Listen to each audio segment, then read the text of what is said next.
د خانه کعبه یوه چابي ده، یوه چابي دا چا سره وه؟ دا حضرت ابو طلحه انصاري سره. ایمان یې نه ده راوړی، مسلمانو مکه فتح کړه. چې مکه یې فتح کړه، حضرت علی رضی الله تعالی د نه چابي واخیستله. وایي د الله کور اوس دې نه بعد کلاو کولو ته ضرورت نشته، ځکه چې مکه فتح شوه، هر څه د مسلمانو شو. دا ډېر زیات خفه شو. زه خو ډېر وخت راسه متولي وم، دا کعبې چابي و ما سره، ما به دروازه کلاو کوله.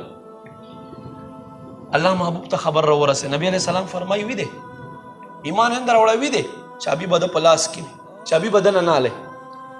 دته د نبی علیه السلام د ادا دومره خوند ورکړو، دومره لذت یې ورکړلو، وی قربان چابي دې راکړه، نو چابي سره سره کلمه هم راته ووایه چې ستا غلام هم شمه. اوس لاړ شه، 1444 سال تیر شول، نن هم هغه چابي چا سره دی؟ د حضرت ابو طلحه انصاري اولاد کې سلسله را روانه د خپل مسو کې یو لمسی د اخ سره دا چابي پرته ده. نو چې د کعبې چابي منتقدل شي، نو د الله محبوب ویښته مبارک نشي منتقل کېدی.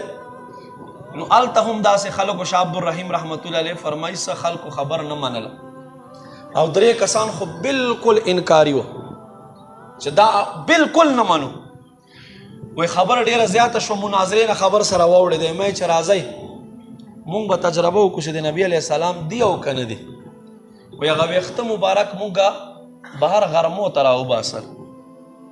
وی نه موسم د بارانونو نه په اسمان باندې یو خال وریځ هم نه وه، خو چې څنګه د الله محبوب ویښته مو غرمو ته راوباسل، فورا اسمان باندې وریځ جوړه شوه، په دې ویښتو مبارکو باندې سوری وکړلو.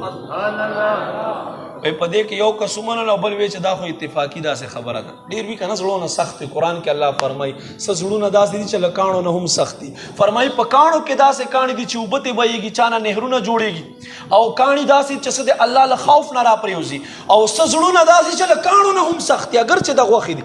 نه یې منله، وایي اتفاقي خبره ده، اتفاقي خبره ده. وایي بیا مو هغه ویښته مبارک راوباسل. وی په اسمان باندې وریځ نه خو چې ویښته مبارک غرمو ته کړو، الله وریځ هم راوستله. وی دویم توبه طیب شو. دریم چې نه نه نه نه دا اتفاقي وشو. وی دریم ځل مو دقه عمل وکړو، او دریم ځل هم د ویښته په برکت سره الله په اسمان باندې سوری کړلو. نو ما عزتمند د نبی علیه السلام ویښتو برکت دی. بی بی عایشې مور مبارکې په یوې شیشۍ کې ځان سره ایښودي وو. په مدینه کې به چې چا تبه شوه، ماشوم به و، ښځه به و، زنانه به ورته رابغه، په اوبو کې به هغه ویښته مبارک ورته ووهلو، ورو به یې څکلو، الله به شفا ورعطا کړله.